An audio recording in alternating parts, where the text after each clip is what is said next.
Okay, so as I was telling you, the situation of the Gulf of Mayasamén is very similar to the farmers, what the farmers are living here in Colombia. Difficulties.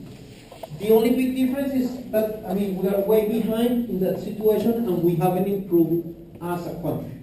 Okay? Now, the new ingredient to this is the peace talks that are having in Havana, Cuba. Okay? Between the FARC and the government. Try to find a peace agreement. But last week, the FARC killed 11 soldiers when there was a truce. Yes? Very similar to what was happening in the ranch with Curly. Yes, remember Curly, the son of the owner. Yeah. And who? With Lenny, the big guy. Okay? And George. Supposedly they did an imaginary truce. Like, don't mess with me and it's okay, everything. At the end, they broke the truce. Something that it wasn't meant to do. Because Lenny didn't do that thing in a very improper way, on a very, let's say, in a, how can I call it? On purpose. Okay?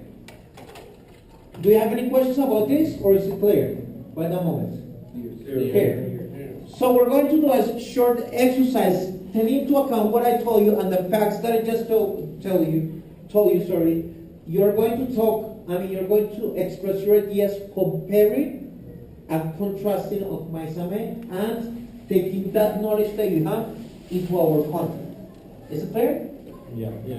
Okay? So my first question is, just to start, when you want to talk, you raise your hand and I give you the word, it's okay. What can we take out from the book, from Mayasamén, to make better our country's situation in this moment? What can we take out of the book to make our country's situation better? Who wants to begin?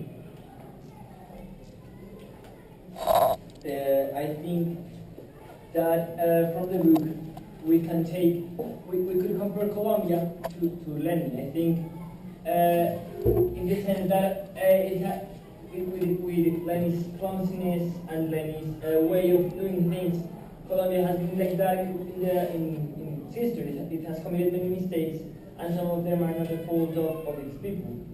So I think that's a first step to take. Colombia could be compared to Lenin, and all those mistakes he did because of not comprehending what he was doing. I like that comparison. Lenin was huge and very strong. Colombia is not huge, but we are very strong in many things. We have all the weather, yes? All the weather that we want, from sea level and the high mountains. We can produce anything we want. We're very rich in natural resources, yes? But we haven't had the chance how to use that strength to be better, okay? Mr. Enrique.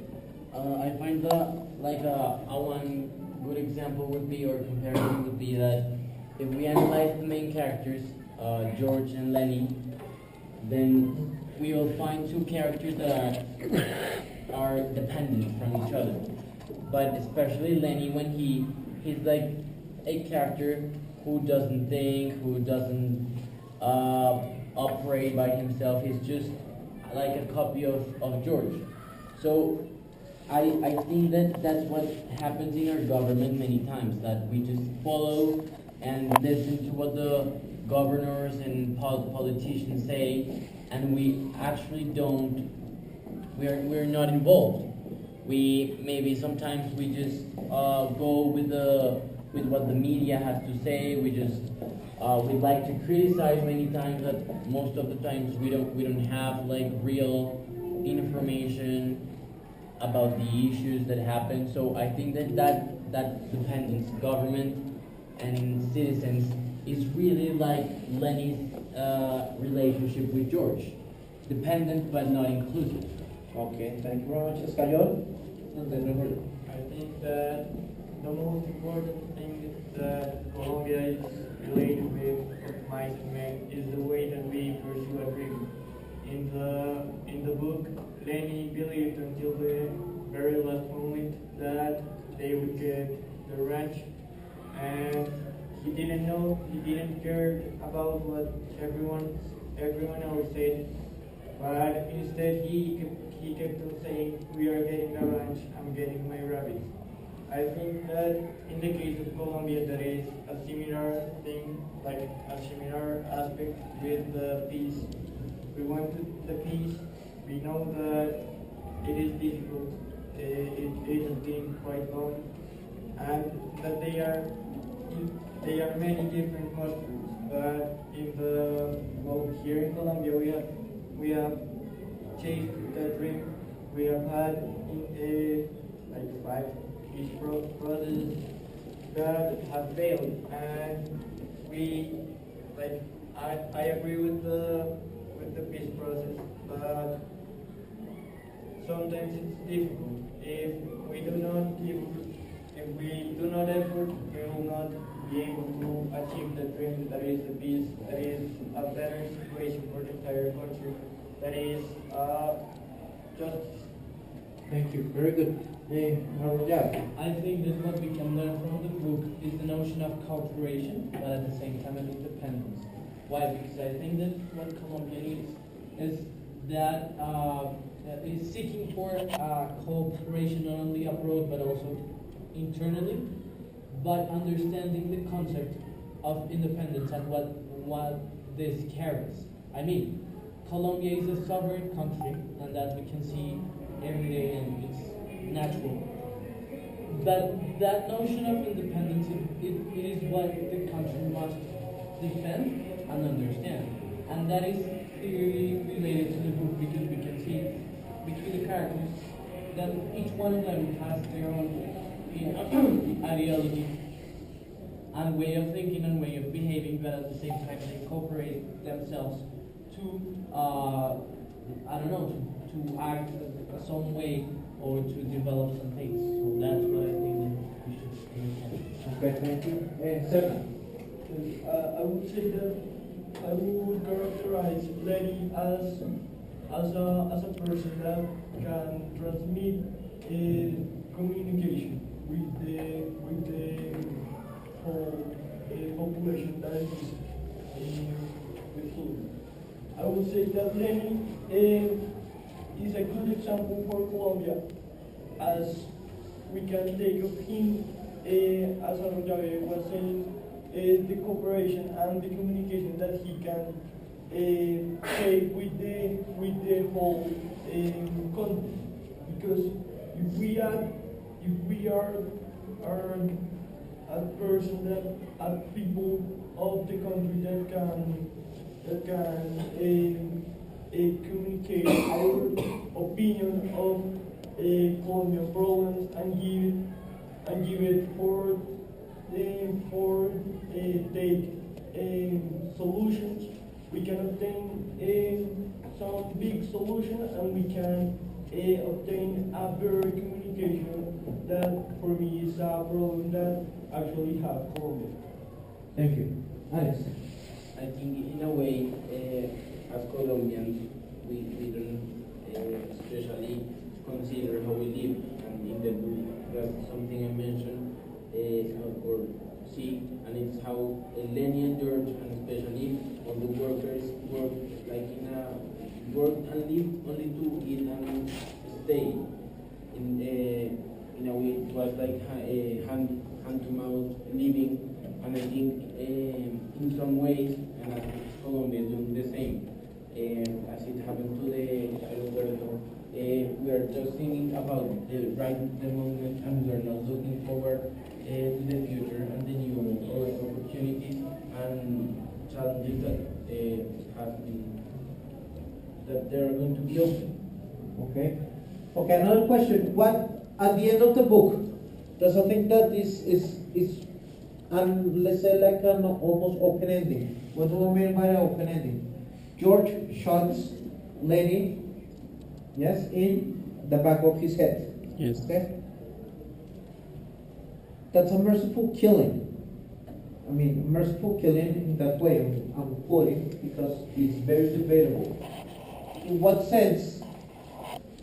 In what sense can we see that merciful killing could help Lenny at the end? How can we see that? How can we see that merciful killing is helping this human being? We saw an example of merciful killing with the puppies, yes? Remember? When there were 9 puppies and Slim drowned 4 of them because the mom couldn't feed them correctly. So he decided to take the 4 that were the weaker and leave the strong. How can we see that in life? I mean, in real life, in our country, in your lives? My question clear is merciful killing not only physical? I don't know, but merciful killing could be not breaking up a relationship with your girlfriend or with your friend or whatever. There are many ways of merciful killing. To kill somebody in a metaphorical way. Do you think that merciful killing is for helping one of the sides, or do you think it's taking advantage or mistreating the rights of human beings or of the nation of your friends? Alvaro. Yes, I consider that George killed Lenny based on his friendship. I mean, obviously when you kill someone, it is difficult to understand what is the real intention or the intention behind the act. But I consider that the act that George did over Lenny was based on love because they were friends, and Lenny probably were going to front a lot of suffering if the people that were looking for him catch him.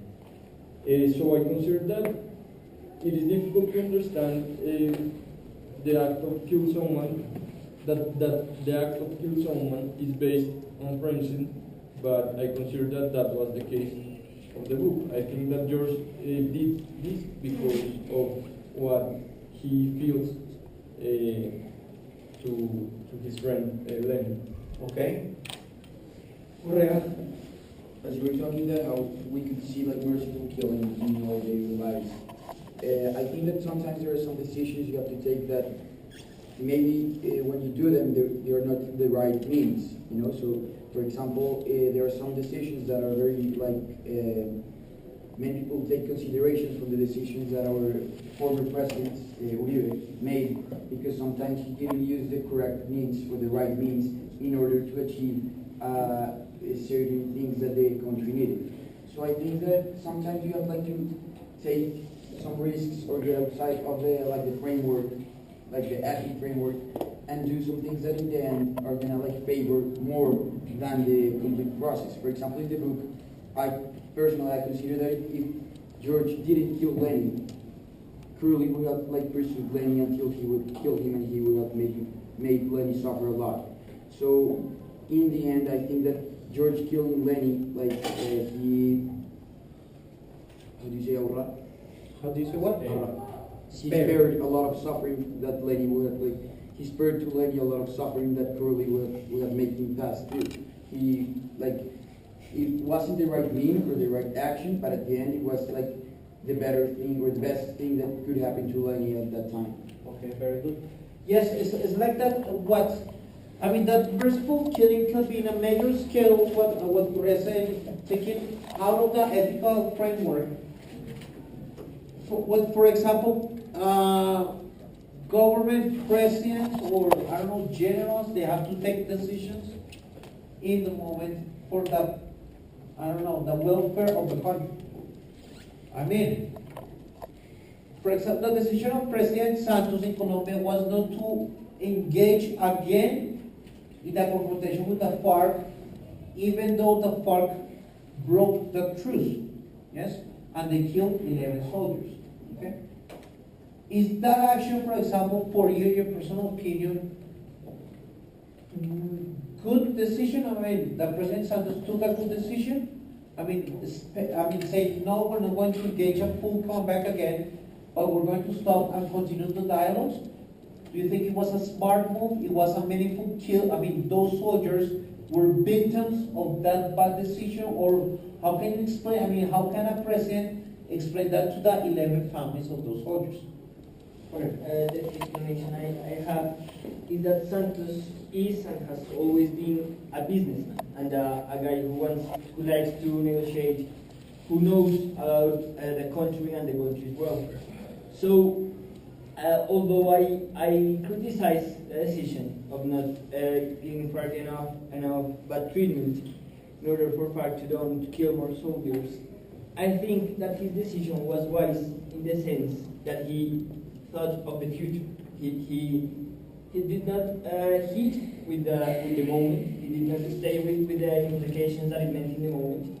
But he thought of what could it mean for the future of the country. And so if he began again all the war against FARC and broke the negotiations with them, the country, in my way of thinking, would be in the future not benefit for that. So I think it was a wise move. I don't agree with it, but it was wise. Okay. I consider that some decision, or that every decision has to be based on some like parameters, ethical parameters, and the president of Colombia, in this case Juan Manuel Santos, has the responsibility of defend the lives and the rights of all the Colombians. I don't agree with Santos' decision and with the acts of the government, because I consider that there is incoherence in the way of acting of the government. And I want to mention that when one general of the Army of Colombia was kidnapped by the FARC, Santos stopped the negotiations with the terrorist group. And in this case, when 11 or 10 soldiers died, he don't stop the negotiations. So he didn't stop the negotiations. So based on that incoherence, and in many other cases, I don't agree with the decision, because yes, he could be negotiating the peace of the nation, but he has to be coherent with the acts and with the actions that the government is taking for reach the objective, that is the peace. Okay. Or Very the good. end of the conflict. Just to conclude, I mean, responsibility as the leader of anything, it doesn't have to be macro, I mean, of the nation. It could be you in the future as leader of your own families. Yes? Of your wife, of your children, because you have to be the leader, you have to guide your children. That's the way of life it is. None of the decisions are easy to take. None of them are nice. Like what Alvaro was saying and what I was saying, it's not good. Sometimes you don't believe it's the best decision. Some people believe, and I have seen in some blogs, that George should live Lenny alive. What for? So maybe they could find a solution. Some people believe that what George did was the easiest solution ever. Okay? That's, some people say it's fate, some people say it's God. Wait. What we believe, and just to conclude, because the class is almost over, is that you have to believe, I mean, your ethics, that we touched that word several times, I think is the most important thing, okay? In your life. With ethics, you can take a best decision. Of course, they're going to criticize the decision. In your family, your children are going, as you have criticized your parents' decisions, or when you become a leader of a company, of this country, or whatever path is going to take you there, you have to take some hard decisions that maybe at the beginning people are not going to understand, and they're going to judge you all the time. And they're going to give you many options, but at the moment, none option is working. With time and with God's faith, in the future we're going to see if it was a good decision, if not. We're going to see if Santos' decision of not engaging against the guerrilla is going to be it was a good decision or it was a bad move. When? In the future. Yes, because this process, this process is taking so long that people is getting desperate. There is no results at the moment. We want results now. We're tired of this. The same happened with George and Lenny. George was tired of seeing Lenny damaging all the things, and he could, because he's a human being, even though he loves George and Lenny a lot. But he was tired of escaping or going around the United States looking for a job, stopping and searching for the dream that was that ranch. That was the final goal. And they were so close to achieve it, but Lenny, in one way or another one, destroyed in 1 second. That's another way, another thing we have to learn. One bad move, one bad decision can destroy a good time of work. Is it clear? Yes. Okay, boys. So that's it. Thank you very much.